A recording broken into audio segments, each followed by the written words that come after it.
Hey guys, welcome to SureFire Live. Thank you for joining me tonight. We got a nice crowd building. My topic tonight was economic worries, economic woes. And so I wore my Rush t-shirt because I got Alan Rush going to join us. And Rush is one of my favorite bands, my favorite drummer ever. I think Neil Peart was the greatest drummer ever of my mind anyway. I hope you guys are doing well. I'm funny. I'm looking at my little coaster says the crisis of today is the joke of tomorrow.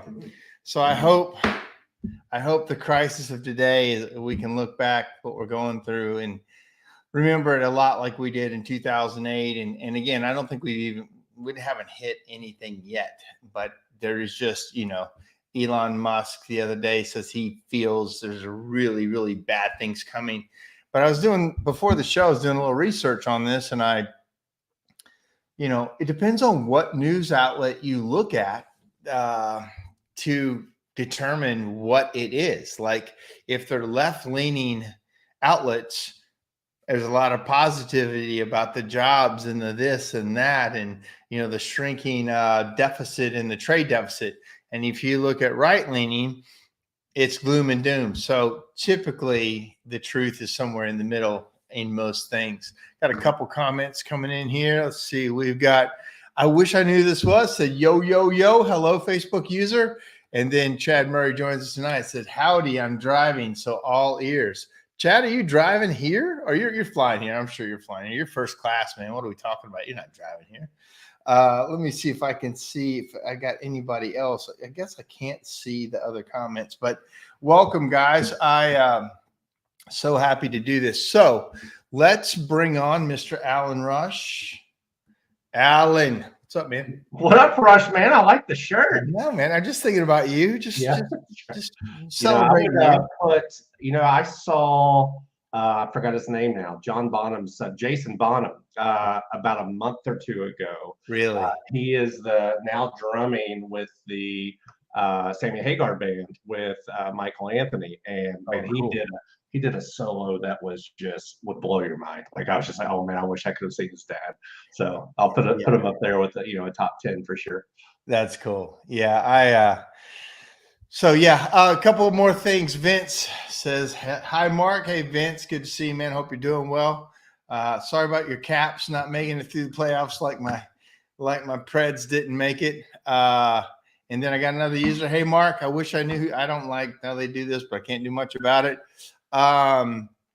He said, no, going to my probably newborn grandbaby is what I think that is. While he drives, he's texting. So thank you for risking it. And then, this is cool. Hasse Olsen from Sweden, good friend of mine, is logging in. Hope you're doing well. Hope to see you in Poland. I don't know if you're going to be at the ESFO meeting. I believe me and Chuck Hall will be there, Hasse. So hopefully we get to see you. Jay Walker says Rush Limbaugh could tell us. Yeah, Rush was right up the middle, right?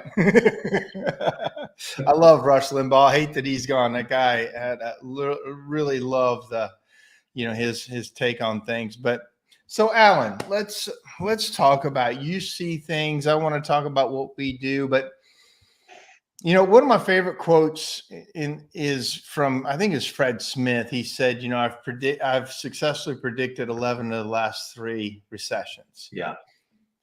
What are you seeing out there? And tonight's topic is going to be, what are we seeing? What should we do? And some of the things, because again, I always feel that sales covers up a lot of sins. And when the economy is good, we think we're better than we are. And when the economy is worse, we think we're worse than we are. So what do you think? What are you seeing out there?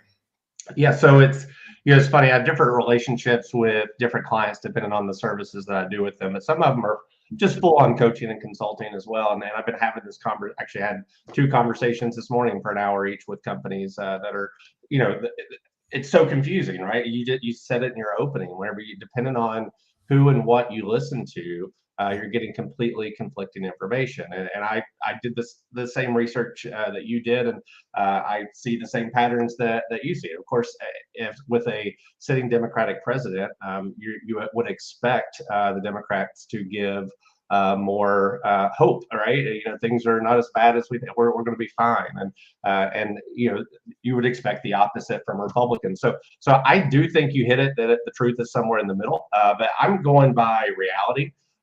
Almost everywhere that I'm across the country, from California to New York down to Nashville, Knoxville, I'm seeing up. And when I say up, I mean revenues up and profits up. So I am certainly seeing a slowdown in phones over the last month or so. Definitely seeing people that are in non-rain markets suffering quite a bit more, needing that leaky chimney to kind of make the phone ring. So we're seeing a slowdown in opportunities. My advice to people right now is just to be careful on leveraging, right? Let's not do too much when it comes to the leveraging side of things, but we can play a lot of things by ear. So had a conversation this morning with a client that's considering adding 2 trucks. And so, well, do I do it or do I not do it? Right. Well, let's make sure we have the people there first, right? Make sure that they're trained up so that if you need the trucks, we can always add trucks. But this goes back to what we've talked about 100 times, knowing your numbers, right? How much does an opportunity bring to you? And if your schedule gets out too far, do you know how many opportunities you're losing? And at what point does the loss opportunity overtake the investment to open a new truck? And as long as you know those numbers, you can absolutely grow smart. But I'm not seeing, at least right now, a slowdown. The stats that I'm seeing is there's about a 30% chance of a minor kind of recession is what I'm going through. If you look at the World Bank, it's not great. If you look at if you look at the jobs report, it does look good. So I think you have to weigh in everything. The one thing that we know for sure is people are spending more money on everything. So just disposable income or priority income is we're definitely going to have a much tougher sales process, even when we get in front of people, just due to the money can only spread so far.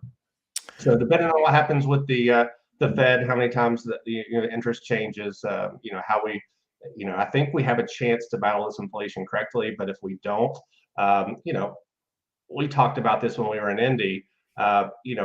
Chimney guys tend to get through recessions pretty well if they position themselves in a way that their clients need them. And so I'm sure we'll talk about that a little bit more. But that's kind of I have more positive than negative. I mean, I'm seeing a slowdown in phones, but almost every one of my clients is up in revenue and up in profit to date. So I can tell you we're not up in profit. We are up in revenue, but my profit has dwindled badly because of my rising. Our sheet metal shop, it was $80 a sheet for stainless. Now it's $200. Copper is off the roof. Out of the roof. Gas. I mean, my gas bill, and this is, for me, it's a lot. For some people, it'd be crazy, but I was spending about $10,000 a month in gas for my fleet, and now it's $30,000 a month in fleet. Yep. And so, our battle, and we already raised our prices 6 times this year, or 7 times, I think, and now we're facing an 8th. So, at what point are we outpacing what people will buy? How many times will they spend $10,000 to fix a chimney before they go, you know what, I'm going to wait on that? Or, I'm finding a battle starting to happen where people are asking for more. Like before, it was like, when can you do it? Yes. And how fast can you do it? But right now, I'm finding that people are slowing down the rush a little bit, Yep. and that they're getting another estimate, that they are kind of, pricing us quite a bit. I got a couple of comments. Hase says he plans on this was my question about Poland. He's going to be there, and his wife, Peter, good friends of ours. We've done a lot with them. I think he's asking, do the Ukrainian war affect you in the same way? And so I'll hit that. And then also Jay Walker says metal on gas is crazy, as gas fireplace parts. So For me, I'm definitely, we had our CFO meeting today, and we've got a budget meeting next week. And, where do you get the money? So to Hase's question, does the Ukrainian war affect us? I would say yes. I would say that I don't know, this is not my strength, but for sure, prices were tending up before the war, and now they're really tending up. And you can't have a conflict like that with all this and it not affect us. I don't know, the details of how it affects us. I just know my cost of doing everything, getting a truck to your driveway has gone up exponentially.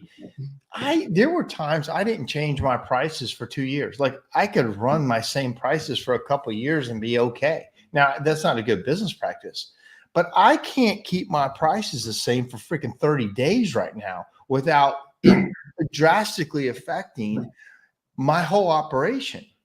And so let's talk about how do you sell. And really, I think what we're going to talk about is stuff you should be doing in a good economy or a bad economy. That's right. So talk about how you sell. And I want to talk about some of the ideas I have as well. Yeah, well, I think you hit. I mean, everybody that I'm talking about that's up, and I'd be lying if I said all of my clients were up. I have several people that are like you, that revenue's up and profits down, and most of the time that's because they haven't been paying attention to their numbers as closely as they should, and they're not making the necessary adjustments that they need to. All their suppliers are raising their prices 6-8 times a year, and they're staying the same. And of course, you're going to take a hit in profit if that's the case. So making sure that you understand your numbers and that you like you just did, adjust accordingly. And at some point, you will outpace the market. At some point, you are going to get to the point where your market says that's enough. But before that happens, you have the internal battle first with your people. When you have your team that is used to selling stuff at price point A, and now it's at price point B, C, D, E, F, G, H. They feel that, as Right. That little voice we talk about all the time. They feel it's expensive, therefore their confidence has gone down, and that shows to the customer. So a lot of business. Let's just talk about that point real quick before we move on. I worry that me worrying, you're speaking into an existence. You're saying we're worried, so then you're casting a shadow across your company that is making some of it come to fruition. Yeah. Like I worry about like what you just said. Hey, I'm used to selling chase covers at whatever the number is, $650 or $800, whatever your number is. And then all of a sudden it's $300 more, $400 more for whatever it is. And now do you feel the same confidence in selling that damper that you used to sell for $300? Now you sell it for $1,000. Like, are you serious? Like, and then we have this internal thing that we know the value of and how hard it was and what it used to be. Yep. And we tie our sales process into that because we're almost sabotaging ourselves. It's self-fulfilling. I see it across the board. If you feel it's expensive, your customer feels it's expensive.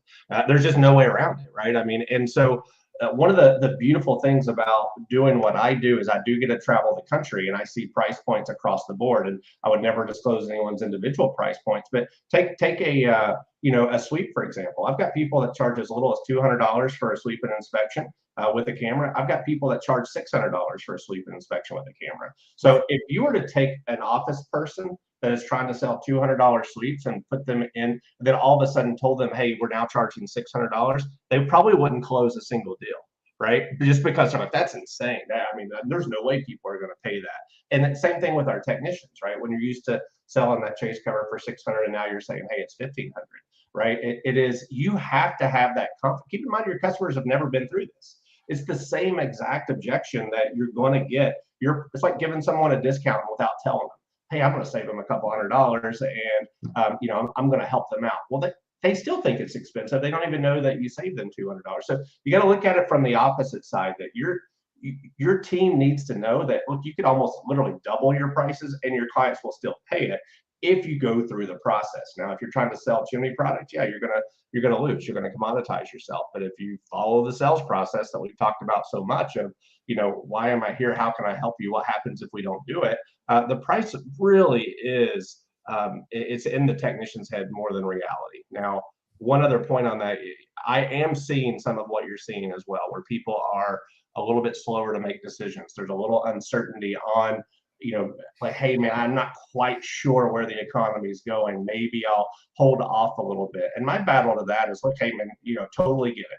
In the history of chimneys, we all know the language. No chimney's ever gotten better. At this point, it's best case scenario. It will cost more money if we do it later. And I'm honest with customers. I've had 6 price increases this year, and not this is the first time we've ever had to do this. But my manufacturer's supply chain has come to me, and I don't know what my pricing is going to look like in 6 months from now or a year from now. That's why I can only honor my proposals for whatever 2 weeks or 30 days, and that becomes a sales tool to, one, more expense down the road, but 2, uncertainty to the customer on your end. Buckle that with financing, and you've got a pretty safe sell. On my other feed coming in, Cody Whitwood says, "Chimney time, baby. Hello to a couple great guys." And Cody kind of says the same thing. Here in Texas, we keep getting price rejection. That's twice what we quoted last year. We politely remind them that everything has doubled. It's, if not tripled. He says, at Masters, we have a price warning on every job that states the price is only guaranteed for 15 days. Yeah. And to that, people will buy. People are afraid of loss. And so they buy to avoid loss more than anything. They avoid pain and avoid loss. And so to Cody's point, he's helping them avoid more loss by putting a date on this and a situation. We've talked about this a little bit before, that warning them of future loss is a sales tactic, is it not? It is. It's FOMO, right? That there's all of that. But the reality is, when I'm just so straightforward with my customers. It's like, hey man, I kind of want to wait and see what happens here. You absolutely have that right, Mr. Customer. But let's just talk about what could happen, right? I have had 6, 7 price increases. That trend could continue. This project could be significantly more next year.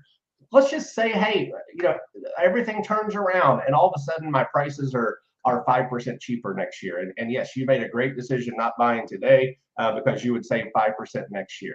What are the odds that the deterioration of your system are going to be more than 5%?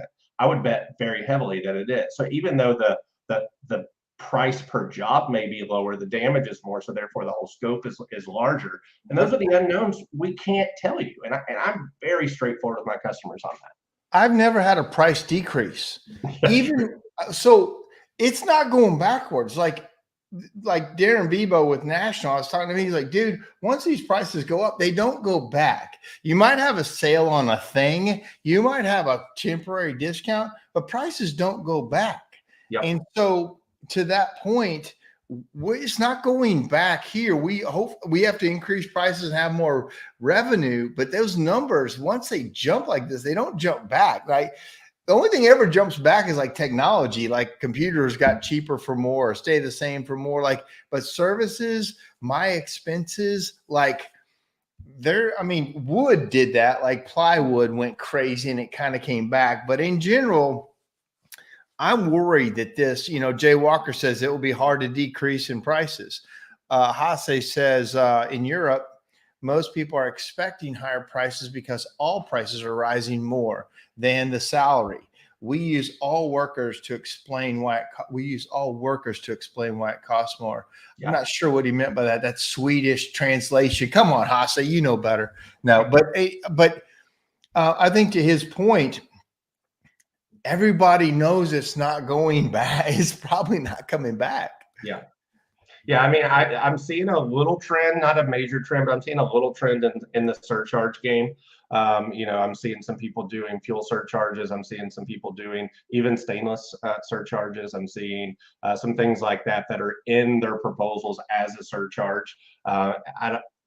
I haven't had enough data to find out if that technique is working, if it's good, if it's bad, but it's certainly easier to remove a surcharge than it is to reduce a price. So, and people get supply chain right now. People get everything's expensive. Yeah. People get, we got to pay more. So, again, I'm just not.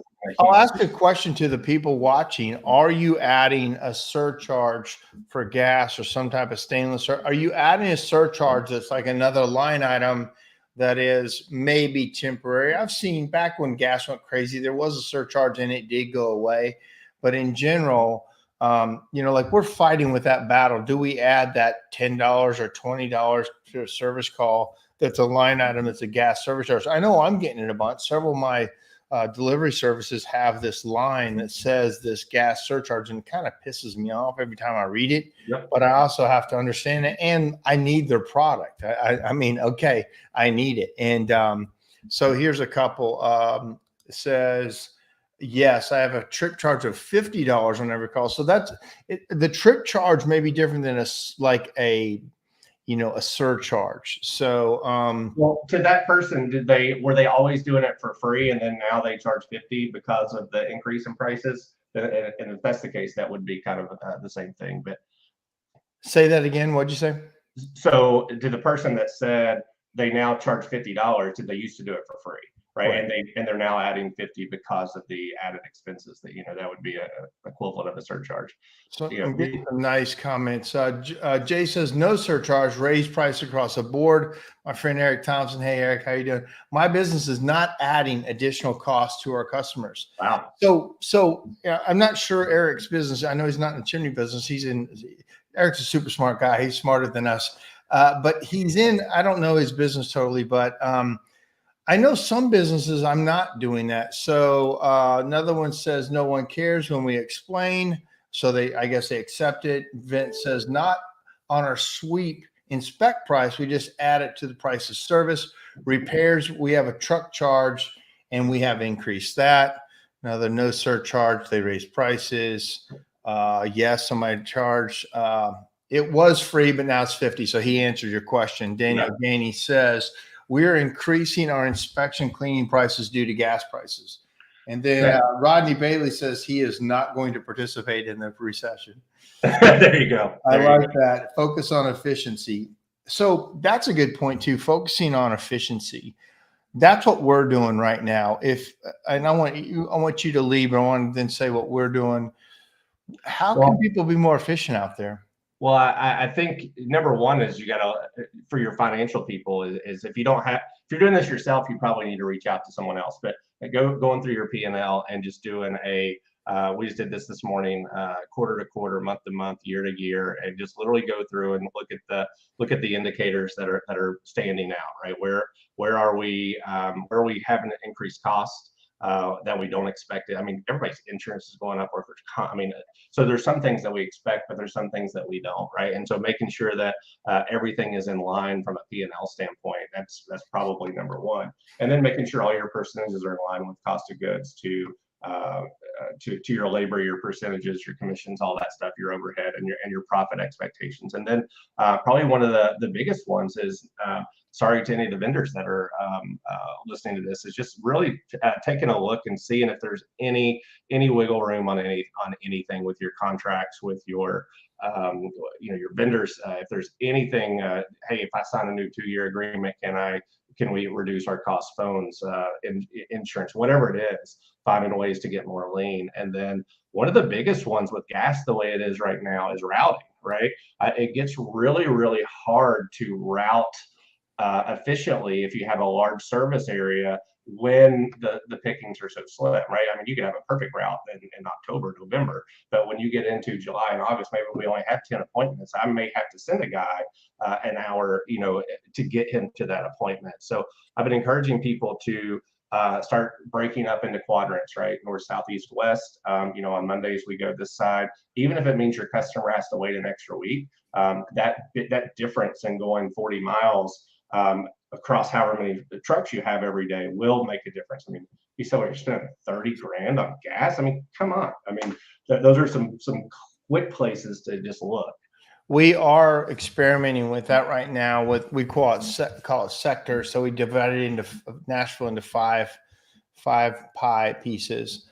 And, you can run a guy in a sector for a while, and then he could bounce sector to sector if he had to, but not across the boards. Yep. And we're also opening up how long our service appointment window was. And, we used to kind of keep it in about a 2-hour window. We'd be there 8 to 10. sometimes 8:30 to 9:30. Our first appointment would be like within an hour window, but we've opened those up to 4-hour time frames. We didn't used to do that, and we used to get a lot of pushback from customers. But now with you can communicate, and it lets us move things easier for routing in a 4-hour time frame. But we never used to like to do it because I got a lot of pushback from customers. But those two things, quadrant routing and also bigger time frames for us to, or while we're on our job, we can stay there and work. We find the work and we can go ahead and do it at that time.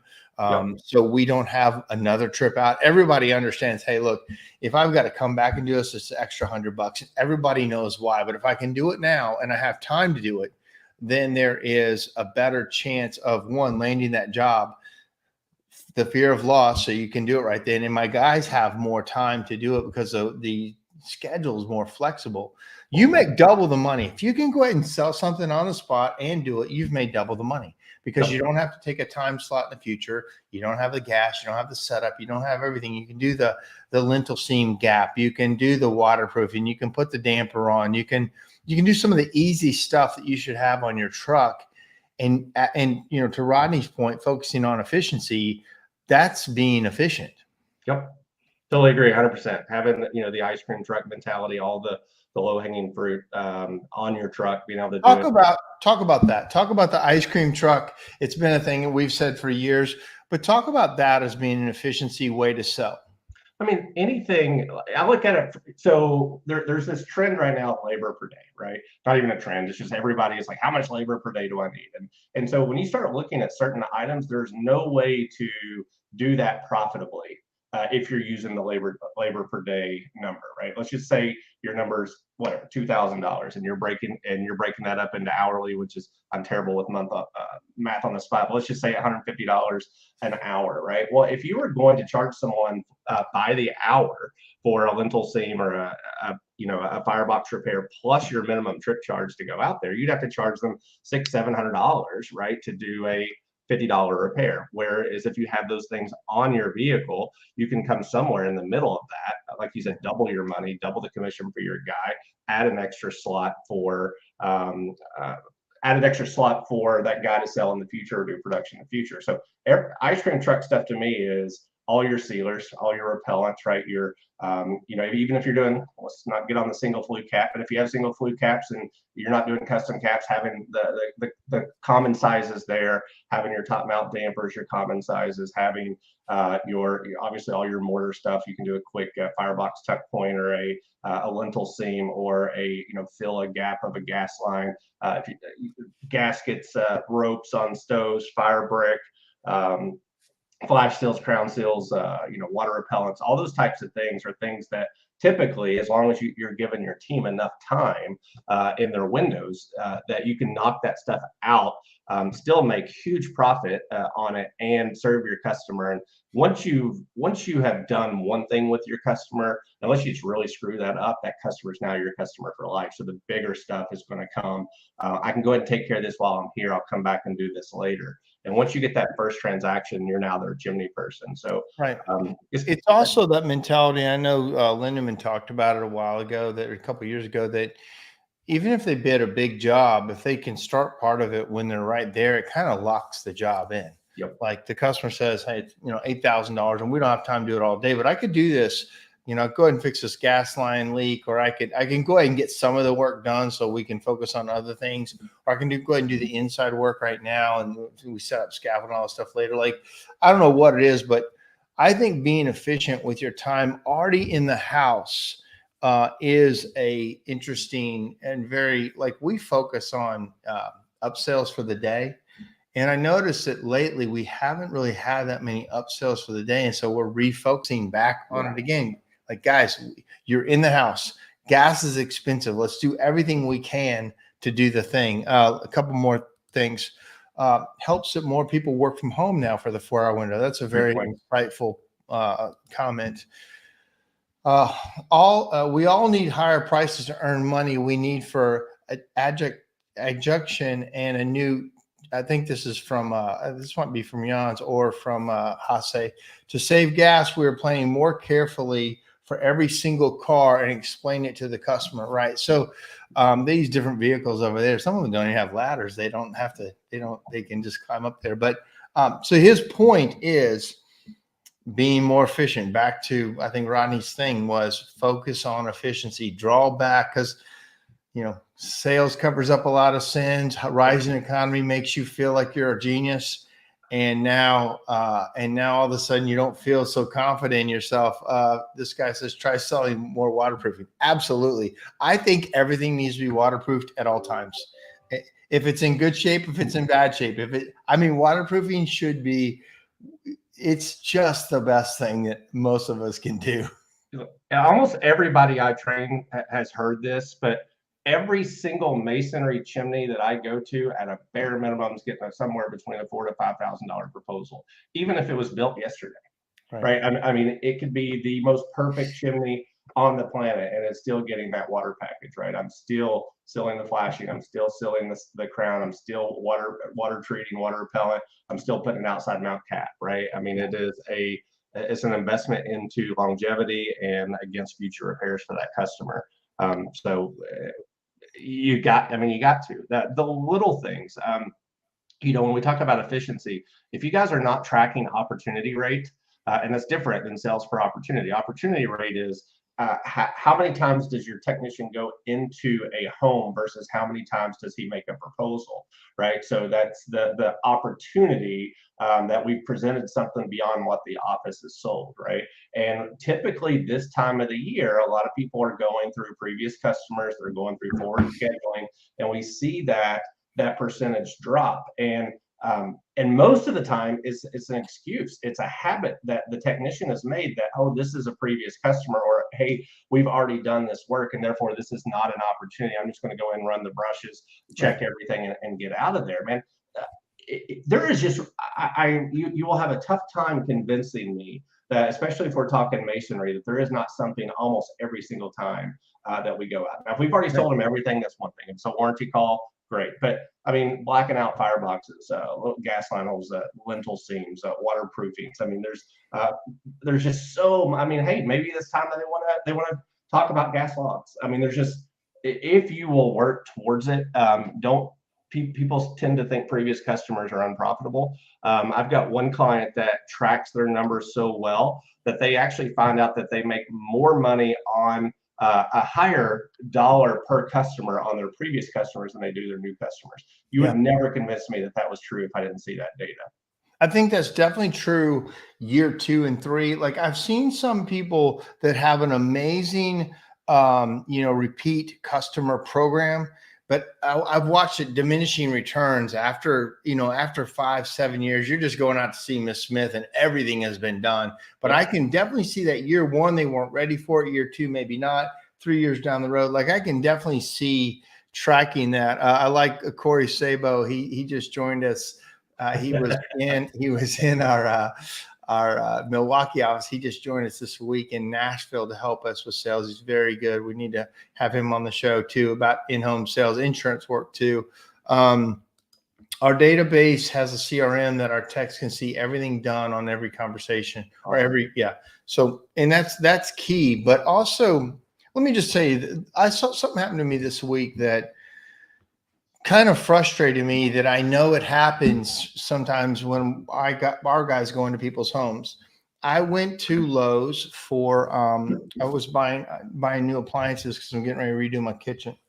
And I'm wanting all new appliances, and I don't buy the cheap stuff. I'm looking at the very premium things because that's what I like to buy. As a customer, I'm going to buy probably one of the most expensive things if it's the nicest, coolest thing. That's what I like to buy.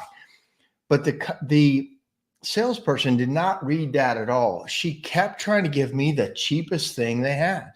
Every time I would pick something, she would say, well, this one is actually a lot more affordable. And look how much money you would save on this one or that one. It happened like 4 or 5 times. And I finally had to say, look, I appreciate that, but I am buying a kitchen that I don't want to have to buy again. I'm buying appliances that I want to look good for a long time. I don't want to buy appliance that looks good now, but it's going to be out of date in a couple of years. Like I'm leaning to I'm your premium customer. I'm not asking prices at all. I want to buy what I want to buy, but she kept coming back to the cheapest thing. And how many times do you see guys just revert back to their thinking? I want the cheapest thing I can get, and that's not what the customer wants. Classic little boys, right? They're not their they are not their customer. They wouldn't buy that, so they assume no one else would buy that. And Right. you need to just have this saved on your phone when someone does that to you and be like, "Have you seen Blue Collar Millionaire? Do you know who you're talking to?" I mean, change that conversation real quick. But no, I mean, we see this, and I've never been a fan of the good, better, best type stuff, but I do have some clients that pull it off really well and are able to sell things that they otherwise wouldn't have sold. Like, I mean, I rarely ever present copper, right? I mean, this is a flaw in my game. Now, obviously, if they have anything copper on their home, copper flashing, copper gutter, something like that, I'm going to absolutely offer copper. But my go-to is stainless, right? There's some people their go-to is galvanized, right? Because stainless feels too expensive. I can back down to galvanized if I want to, but the good, better, best mentality says, here's what I've recommended, but also, we have these other options as well, and letting the customer upsell themselves, and that works in those types of situations. So I think we just get so comfortable. It goes back to that price point, that we get so comfortable at selling the same thing. We know we're good at it. We have confidence in it. And then anything beyond that we wouldn't buy, we don't have as much confidence in, whether that's price or product. In 2008, when I crashed my business, and those of you who know my story know that I was like a $1.2 million business, but 17 employees. So I was really heavy on employees for that revenue number. But worse than that, I didn't know my numbers, and I didn't have a good sales process. I didn't have a good leadership process. And when the economy tanked, when gas prices went this, stock market went that, housing market went down, I lost my business. Basically, I went down to working by myself. Me and my son, he's 14 years old. I got in the truck and just started doing all the work again. But right before that, I remember all my guys that were sweeps and selling stuff like, man, nobody's buying anything. Man, nobody wants to buy anything. Like, they just kept telling me that nobody's buying anything. And I believed them because I watched the numbers. They weren't selling anything. Boom. I had to let everybody go. It was the worst day of my life. I started all the way over by myself, and I got out in the truck and started going into the houses, and magically everybody started buying everything again. Yeah. And very quickly they were buying everything that I was selling. I was able to get another truck going, and another truck and another truck, just on what I was selling. I had these guys working part-time because I didn't know if it was going to last, but all of a sudden I sold my way out of a recession. I sold my way. I grabbed my own shovel and dug myself out of the thing. And I won't blame the president, or I don't blame anything other than the guy who's looking at me in this camera right now, that it was my fault for crashing. Yeah, there were exterior circumstances, but this thing was my fault. And if you're crashing your business, it's going to be your fault. You can blame anybody you want, but this is your baby. And you have, there's 95% of what happens to you is your fault, and 5% maybe exterior things, but you're the one who can save it, and you have to save it. So true. That was an open-ended question for you to just riff on. Yeah, no, I mean, look, are you making excuses or are you making results, right? I mean, it's the I've given this quote so many times. I see it every day when I walk in my wife's gym, because it's her gym, not mine. And I'm sorry you didn't get the results for the work that you didn't put in, right? Yeah. And you've got, like, we have probably 6 months of foresight right now that we could be. What are you doing today? What are you doing right now to plan worst case scenario, best case scenario, middle ground? What is a potential, if you had to let go of people, if you had to let go of trucks, what does that look like? What do your numbers look like there? If you have to raise prices again, at what point does the loss in close rate still make sense because you're selling more in per job? So knowing all those situations, so that when whatever trigger happens, maybe nothing happens and we just keep going on. But if you wake up 6 months from now and all of a sudden that we're in a recession and you're like, oh my God, what do I do now? That you've wasted this last 6 months. And so that's the reason I think that we're trying to get this out there, is to let people plan and prepare, and do you know what you're going to do no matter what happens, and you have options. That's the key. I think you have to go on the offensive. Like, we're used to sitting back and having everything come to us, phones ringing off the hook. Everybody wants us. We're busier than we can stand.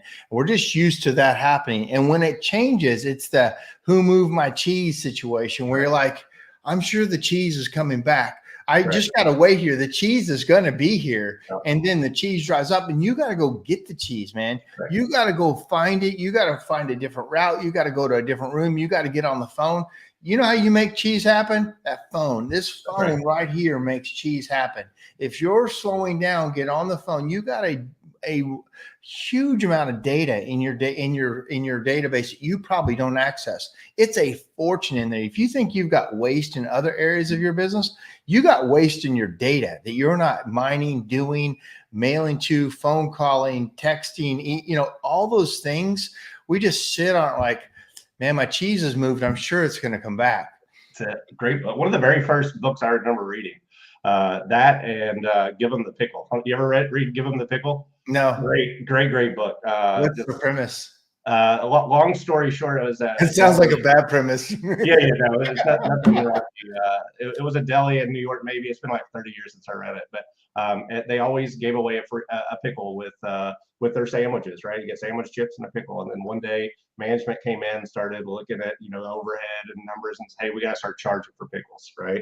And so customers started coming in and it's like, hey, why is my bill 25 cents more? Oh well, we're charging you for the pickle, and the people started like, what the heck, and so it becomes this whole battle of how do you cover costs but at the same time present value to a customer, and at what point do you just give them the pickle, right? And so it's a really good kind of a short story that's worth reading. But and so what we're talking about right before that, we were just being proactive, and I sent you a message on this last week.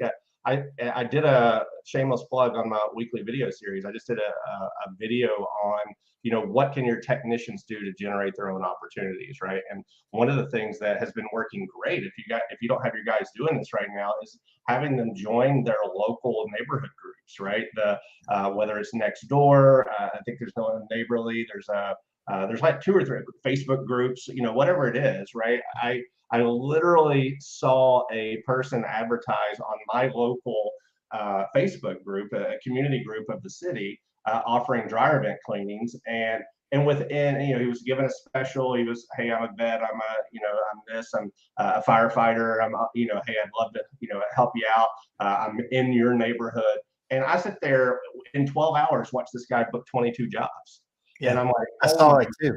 Just absolutely amazing. So having your guys say, hey, I live in your neighborhood, I am your brothers and sisters next door, this is what I do for a living, I'd love to come make sure that your family's okay, I'd love to make sure your fireplace is good, I'd love to make sure you don't have any unexpected expenses coming up, and just having your people generate their own opportunities, and maybe even consider incentivizing your guys to do that if you have a trackable lead.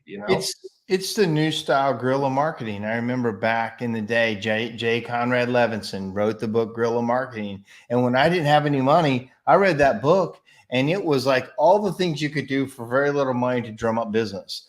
And man, that book, and then he revisited that a few times. But what you're saying is that old school guerrilla marketing, get everybody, all hands on deck, many hands make light work, and let's all dig, and let's all do something different than we haven't done.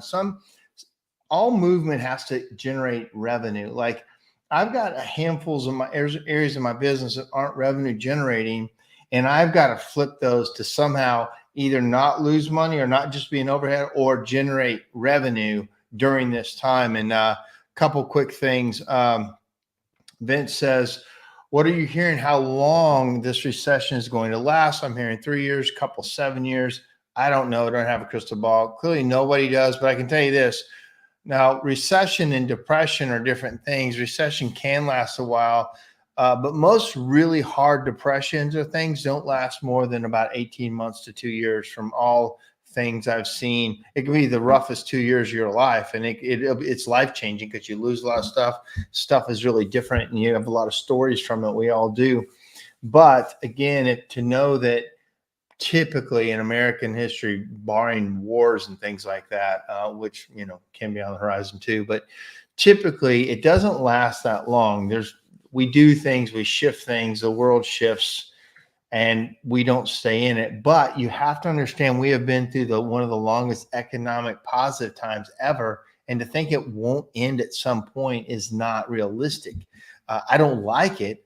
I want to act like it, but I also understand that the majority of the recession and how we respond to it is up to Ashbusters, not the president or whoever I disagree with or whatever. If recession drops, I'm screwed. Mark, are you hiring? Maybe.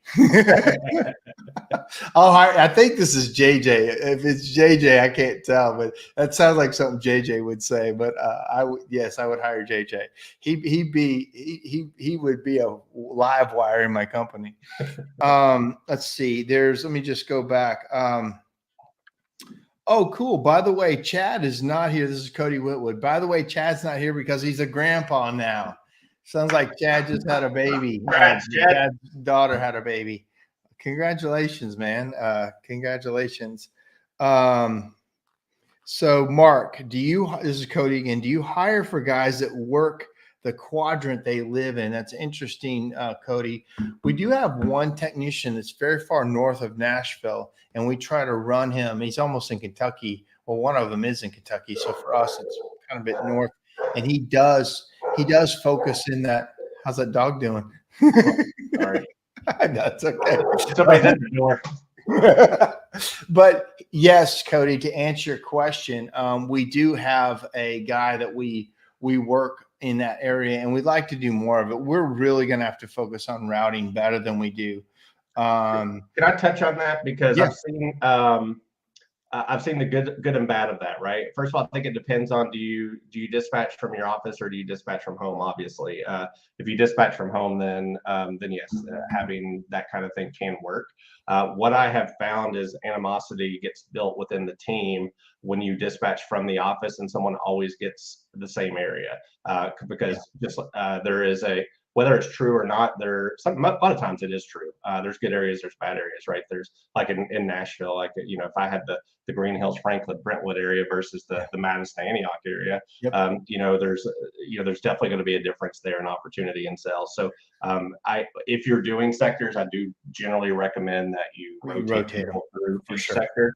But if you are, I've got several clients like this that are creating they're dispatching, like they've increased their service areas about 6-8 hours because they have people that are live 3 hours intentionally, right? Hiring people to dispatch from that. They come to the office once a week, get all their stuff, they go out, and then they dispatch that little circle around there. Now that's a completely different game plan than what I think what Cody's talking about.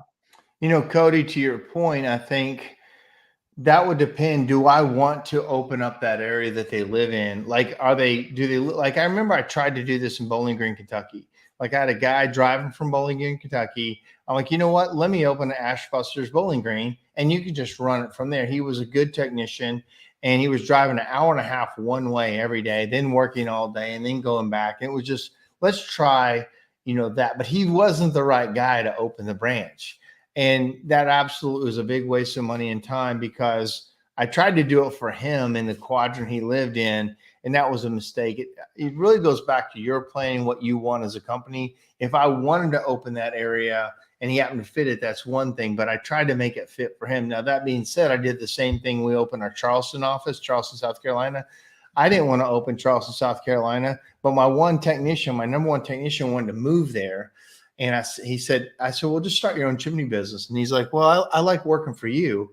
I just want to work down there. And I'm like, I was going to open a branch office anyway, and I wasn't going to open it there, but we did some research. It looked good. And we opened. It took a while to get going. And, we've been down there 8 years, and it's good. We got several people, and it's a very good operation. But most of the time I don't do that, Cody. But if you've got a star player and there's something that you need to be flexible about, I definitely want to do that. I don't do that for new guys they have no track record with me.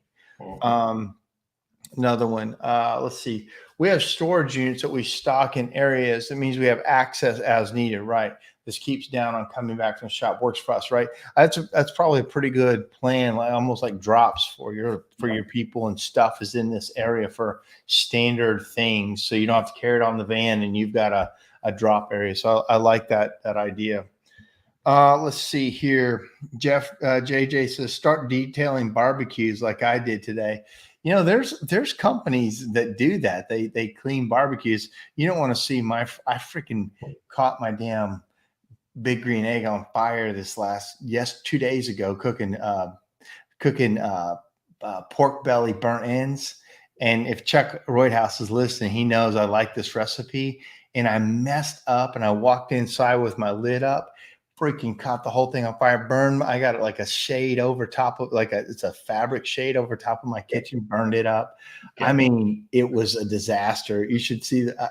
Hold on, I'm going to show. I know this is off topic, but who cares? Let me see if I can show. I'm going to show this video of what happened. Probably a terrible thing to do, but I'm going to do it anyway. All right, so this is after this is what happened to my barbecue burn ends. Let me see if I can. So I don't know if you could see those. They look burnt. This is me picking them up. Oh no, Ash. Yeah, and so they. Well done. So I think I look above me. Oh no, I don't. So let me just show you. This is what they looked like before. They were looking good, right? They were looking really good. And then this. Let me see if I can play this.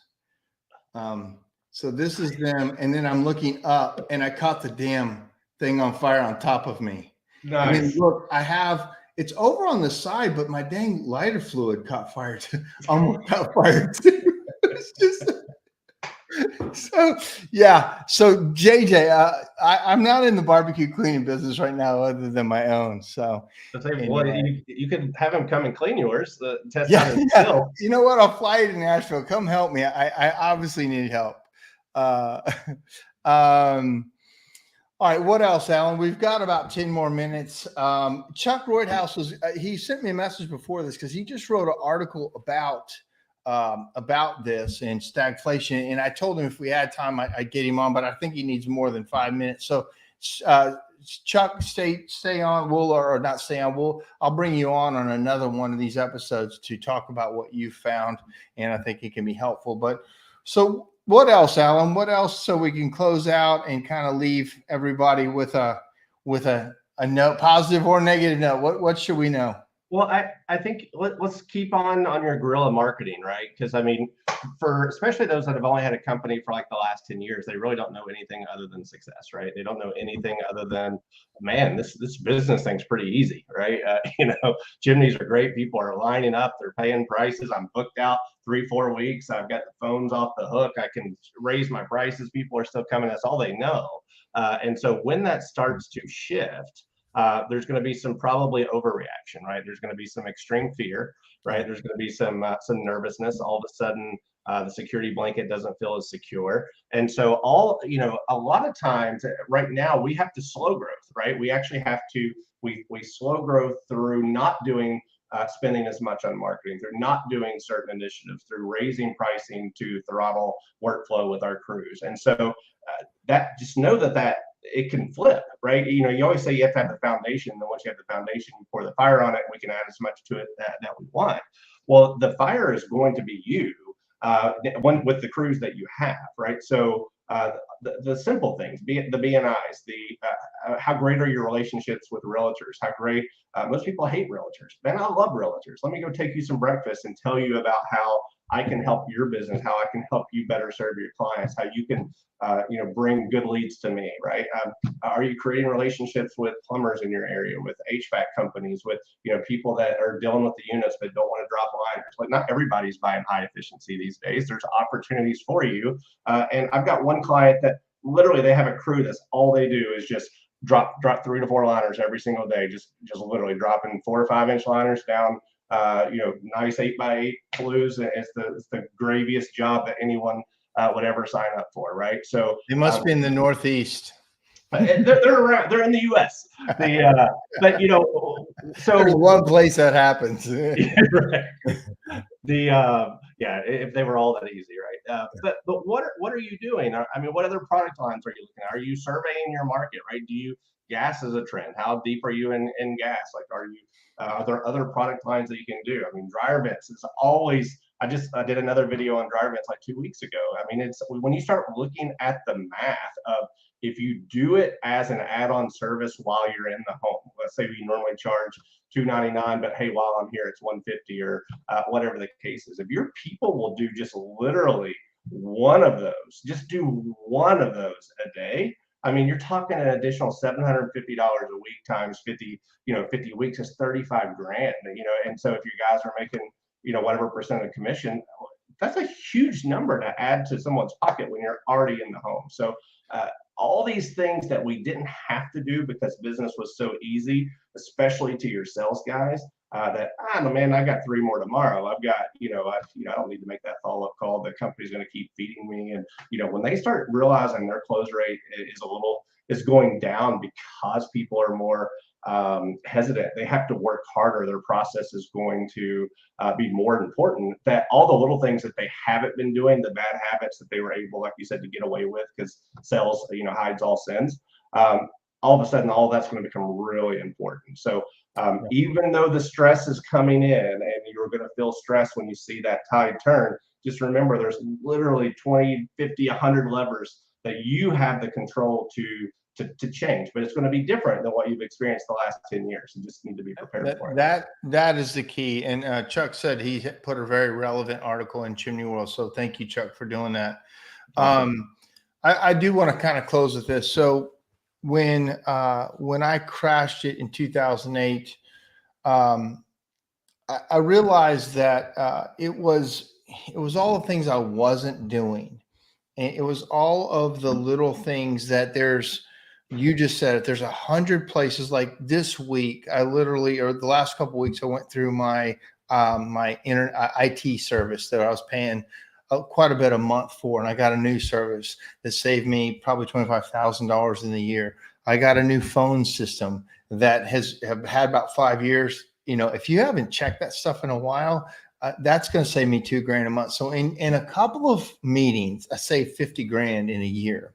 And then you just go through and check all your stuff and your insurance, your workman's comp, your things. Like I went through the phone bill and I had a couple more phones I was paying for that were still sitting on there for some reason, and a couple iPads that were sitting on there. Like again, Rodney made the best point. I think you focus on efficiency and you focus on you're going to have to change what you do on a daily basis. I remember when I crashed it, I remember driving up to my business before it was happening, and as it was happening, how sick I felt going into a business that was failing, going into a business that was really hurting. I just hated going in there. But when I finally looked myself in the mirror and said, this is your fault for crashing it, this is your problem. And I really understood that it was going to have to be me that fixed it. And I got to work. I got in there and got to digging and working and fixing, not just kind of watching things happen. It changed. It made me change from victim to, and you can look back at, you're a victor, you went through the bad time. I wasn't ready for it, but man, it was some of the best stuff that probably could have ever happened to me. If it hadn't happened to me, probably wouldn't be where we are now. And one more thing, you said a lot of these guys have been in business for less than 10 years, and all you've seen is great stuff happening. A bunch of us old dogs have had that, and we fixed a few things. We don't want to go through it again.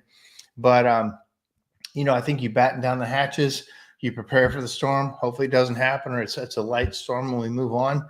But if it's a bad one, you got to dig inside and fix things. So when you come out of it, you're actually stronger for it. You've fixed a lot of those things that sales cover up. Let me make sure I don't have any more calls. Ted says, watching and learning from you too. No joke. Let's see. I've got a lot of people watching. This is it's a really well received live tonight. So Alan, thank you. Well, let's talk really quickly. We're doing the business symposium at my shop on Thursday and Friday. It's all the signups are pretty much done unless you're going to show up at the last minute. We probably are going to package the business symposium as a bundle thing. If you couldn't make it here, we're going to bundle that up as a thing you could buy on its own, or the CSIA will, so you can have all these talks from 11 really good business people. Sometimes it's hard to travel right now and people are busy, but there's going to be a lot of good information come out over the next couple of days. What are you talking about? I'm actually talking about 2022 customer service trends and what we're seeing, and what are some of the things that we can do to make a difference in your office customer service side and the customer service side in your sales process. So Nice. and then since this is SureFire Live, if you're a SureFire subscriber, you should have received this month's course, which is electric fireplaces as an alternative, which is a nice narrated, updated course that the CSIA put together on all the new electric fireplace options that are out there. And a lot of people are poo-pooing these as, oh my gosh, because they remember them from 5-10 years ago, but man, they have come a long way, and they're a serious player in certain situations, and they can actually make you some good profit. I've been selling some of the Dimplex, and man, you can make a couple grand on it for a 2-hour install. So Chuck Roydhouse is a great example. And Chuck, Spark Marketers are going to reach out to you because Chuck's a fireman. Chuck was a fire guy his whole life, fireplaces, he smokes, he's a barbecue guy. And we installed an electric fireplace for him in his new house when he moved to Tennessee. A fantastic unit that is absolutely amazing. But to your point, and to one other thing on that, we replaced 100 units. A tornado hit an apartment complex. 100 units had to be replaced. And we gave them the opportunity to go back with a wood burning prefab or with an electric unit. 60% of the people literally right down the line picked electric. They wanted to go electric. They did not want a wood burning, although it was the same price. They're like, we'd rather have electric. It was easier. These are apartments. And so we have to understand that's a very real thing coming. Anybody can install electric fireplace. So we have to be the company that does all the ancillary things around it. That's right. And depending on your, I know the NCSG is working hard on some different advocacy stuff, depending on your state, in city, there's some, I know a couple cities that as of 2024, you can't even install gas, let alone wood. I mean, it's going to 100% electric for new installs. So until people, I don't want to get political, but until people understand how we create electricity, it's a little mind blowing. But yeah, I mean, I think that I haven't actually watched the class yet to be fully transparent, but I'm looking forward to watching it because I'm definitely seeing that as an option. I'm even seeing people putting more of those into their showrooms as options for people. They look good. We did one for him that was a Valor's unit. It's called a British Fires. Amazing looking. If you haven't seen them, Google British Fires and take a look at those things. They're amazing. So awesome. Well, cool, man. Thank you for joining us tonight. Yeah, appreciate it. See you Thursday. All right, bye. See you soon. All right, guys, man, great topic and really amazing amount of people responding back. And I appreciate that. And man, we'll get through it together. I know we got through COVID. We had a lot of talks about COVID, what we were all doing. We popped out on the other end of it. As far as I know, most all the businesses end up thriving from it, although they dipped and then they did better. If man, as a group, if we share our best practices as a group and we share and we try to care for each other and we tell each other what's working, what isn't working, and we listen to each other and reach out, man, that's how we get through this. We are a very resilient industry. And I had a couple guys on here from Sweden and Denmark, and they know it way better than we do, right? They've done this for hundreds of years, and heck, we've only done this thing since the late 70s. We're brand new at it, but we'll get through it. It could be rough, but we will get through it together and try to help each other all the way through. All right, guys, thanks for joining us tonight. We'll talk to you soon.